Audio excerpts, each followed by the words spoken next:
In today's episode, I'll begin my review and reaction to the 2006 film The Illusionist. So let's create some illusions in The Illusionist and dive right in. Do something, man. People are questioning you. Shut up. Shut up. Okay, yep, do that. Sure, guys. Stupid and dumb. Just an idiot. Get your shit together, son.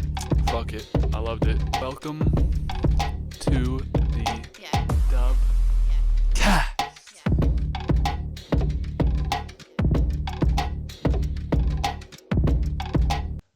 I ended up watching The Illusionist with a couple of friends. Didn't really know how it was going to go. We watched the trailer and then just sent it on it. Not too bad of a watch. An hour and 50 minutes. Edward Norton. There's some good lore behind this movie and the Prestige, both coming out around the same time. My friend is a big fan of The Prestige, so I had a little fun saying, this did it first. This was the inspiration for The Prestige, but, I'm a Christopher Nolan fan at heart, so obviously I respect The Prestige. But I thought this was another solid movie. I didn't think this was, a waste of time at all. We got my guy Paul Giamatti in this one, who was in a standout episode of Black Mirror that I just watched recently. I believe it's called, I forget what it's called, Memorial or something, Memoriam, I forget. But I like him now because he was great in that acting of Black Mirror. Obviously, you got Jessica Biel and Edward Norton. Some people don't like Edward Norton. I think Edward Norton's okay and good. Okay and good. But no, I thought this was overall a pretty solid film. Obviously, the Prestige is all time. I think this one will see my score, but definitely is okay as well.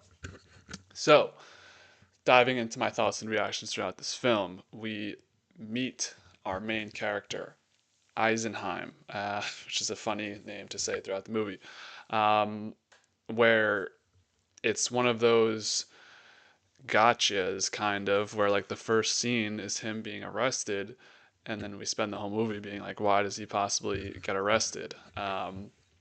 So, of course, we got to throw it all the way back to when he was a child, and he is kind of always this kid who's obsessed with magic, trying to learn these tricks and whatever, that. Well, it's not whatever. It's like the coming of age. He grows up and wants to do more and more, and we see him do the little tricks, and the little tricks become the big tricks and stuff like that. The more interesting part of this storyline, though, is his love story with the Duchess von Teschen, aka Jessica Biel, who is, a very high up figure in the what's it called, hierarchy, royalty thing. I don't know. I lose track of that thing. The crown, basically. I don't know. So he's kind of this like almost peasant type character, well, not character, person in the society, and she's like this high up duchess. So it's a hard relationship to make it work, but they meet for a bunch of years, and then eventually she's taken away when they're discovered. No more of this. So this is like a classic story you'd see and like you'd expect in like a kid's story, but I think this is done pretty well. Because you really feel the emotion of both characters and how much they love each other and how much they like each other, even when they're kids. So she's taken away for a bunch of years, and he's kind of on the rise as this illusionist. Basically, he gets a lot of popularity, and they meet again when giving a performance, and they both recognize each other. The problem is that she, of course, being the Duchess and Princess, is getting married to the Prince. So she has like an arranged marriage. She's in a royal family. She's got no options. So Edward Norton is depressed. Eisenheim is depressed. It's sad to watch him be down bad, but they do like reconcile a little bit. They meet up, and she's like, I don't know how we can figure this out, and he's like, I don't know either. So at the performance, Eisenheim just humiliates the prince, which got him because the prince is an asshole throughout the duration of this movie. Obviously, that's how it goes in these movies. You can't be married to, put in an arranged marriage with a good guy when you have a love story from way back in the day. So after that, the prince becomes kind of weary of Eisenheim, and that's kind of the middle part of the story, which I think is the weakest part of the story in my opinion. I like the ending and I like the beginning, but the middle's necessary because of how we get to the end. I think this movie could have been even a little bit shorter. I feel like the middle was a little bit too long. But anyways, there's a little bit of a wrinkle with the prince because his father being the king, he's actually planning to do a coup d'état and overthrow his father and become king himself, which Paul Giamatti's character, Uhl, is like this kind of almost servant to the prince, like trying to apply to his or appeal to his best interests so that he can move up rank as well, and get the best plan for him. He's not loyal to anybody. He's just gonna be loyal to whoever's in power, and kind of like a Game of Thrones, Littlefinger type role. So that's why I appreciated his performance in this movie as well, because his ending is awesome too. But we'll get there. Anyways, Prince planning to do a coup d'état, and then Jessica Biel, aka Duchess von Teschen, has had enough of this arranged marriage. She got back with her main man's Eisenheim and realized that's my true love. That's my one true love. Not this fake BS arranged marriage with the prince. So she goes up to him, confronts him, like, we got to end this marriage, which during these times, I think this is like 1800s, 1900s, somewhere around there. That ain't going to happen, especially if you're a prince. You can basically just be like, nah, we're getting married. But they get into a huge fight, and it's left ambiguous to the audience what happens, which is the prince being drunk, chasing after her with a sword, blood. He's drunk. He doesn't remember what happened. Now, let me go on my um, LeBron knowing Kobe was going to drop 81 points. I knew, okay, I knew that she was still alive. There'd be no point in the movie if she was actually dead. He just like becomes more and more depressed and is just like making illusions. Come on, guys, I knew it. Anyways, I'm sure I'll get called cap on that, but I kind of saw that one coming. Anyways, she's quote unquote murdered. There's a lot of little hints throughout that she's actually not murdered, but they do a good job covering it up because on the base level, you do think that she's dead and gone. So that happens, and the movie kind of takes a different turn here, which is where I kind of, clocked out a little bit. I didn't think this part was as strong.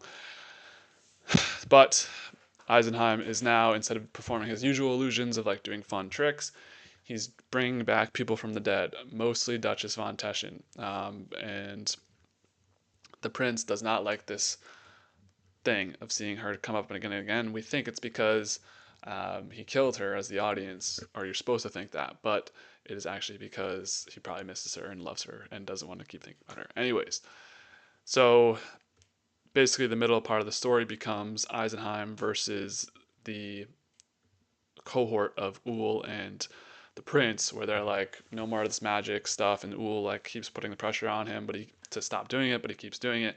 It kind of happens like 3 or 4 times. It's like, okay, we get the point of this. Anyways, the this all crescendos, I think that's the right word, in a master illusion where he's not even there on the stage, which was one of my favorite parts of the movie. So this is when the movie started to heat up again. Uhl goes up to him, is like, "You got to stop doing this." Tries to like take him in, but he's not fucking there. He's not even on the stage. So really, like, I know one of my friends I watched this with was not happy that we never really got the explanation of how he was doing the illusion. But that's the whole point of like illusion and magic, in my opinion. I think that appeal of the like we don't know what's going on is cool. Like you don't know how it goes on. It's like real. Could it realistically happen? Probably not. But it's a movie, and it was fun watching it. So I was like, I didn't mind that part that much. So awesome illusion of him just not even being there on stage, kind of not to make a Star Wars, the Last Skywalker, no, not Last Skywalker, Last Jedi reference. The only cool scene in that movie when Luke's like fighting Kylo Ren, but he's not actually there, something like that. So I like that because I really like that Luke Skywalker scene as well. So I thought this was an awesome scene, and basically the ending just starts waterfalling, like shit starts getting crazy. Uhl tries to cook. Like, I know what's going on. He thinks he knows what's going on, that maybe the prince actually did murder the Duchess von Teschen, and he presses him about it. He's gotten the evidence. There was this little gemstone missing from the prince's sword, So he has that. He's like, dude, I know you did it. You might not remember it.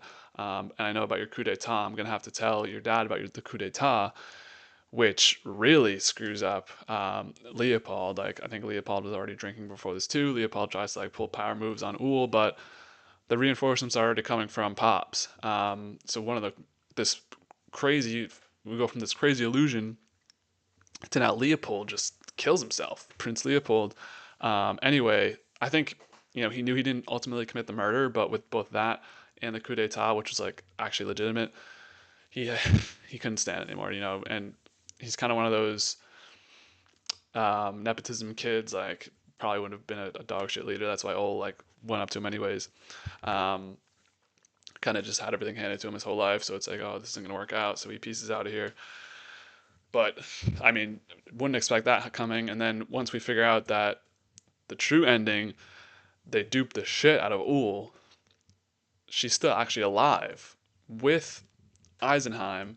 So he pressed Leopold over the murder of the Duchess when she's been alive this whole time, so he didn't do it. And it's funny. Uhl is just like geeking when he figures this out. Obviously, didn't really care that much about the prince. Probably thought he was going to be a shitty leader and was just a shitty person overall. So I guess no harm, no foul.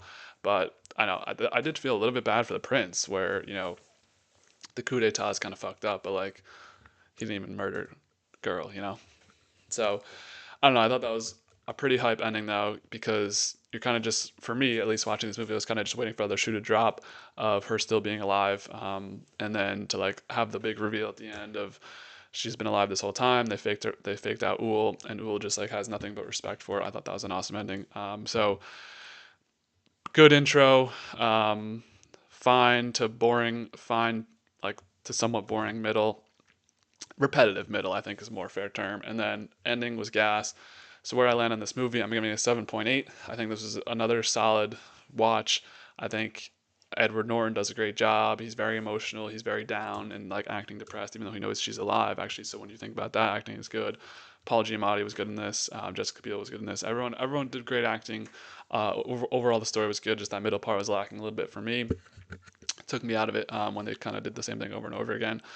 But I think it's a fun like magic movie if you like those type of movies, illusions and stuff like that. So overall, solid one here. So where does this compare to the other movies we've reviewed so far on the DubCast? This is number 38 of 83 movies reviewed so far. So we have a lot of movies on here. So these scores, like I mentioned before, and other reviews will start to tie. So this movie does tie The Gentleman, The Amateur, Deadpool and Wolverine, and Flight all at a 7.8. I would take The Gentleman slightly over this movie, but the rest of them, I'm taking this movie over them. All 7.8s, all very similar scores. Um, so, some actors we had in common. Obviously, we've done one Edward Norton review. Well, not obviously, but Isle of Dogs at 7.5. So, this now becomes the new best Edward Norton movie.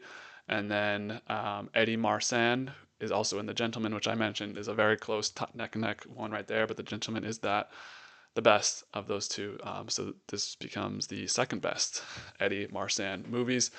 So what do you guys think of The Illusionist? Am I too high? Am I too low on it? Am I too critical of the middle of the movie? I thought the ending was good, but that's what I think of The Illusionist. And where do you fall in the Prestige versus The Illusionist debate? I feel like most people would be on the Prestige's side, but I'm curious to hear your thoughts below if you have any on that.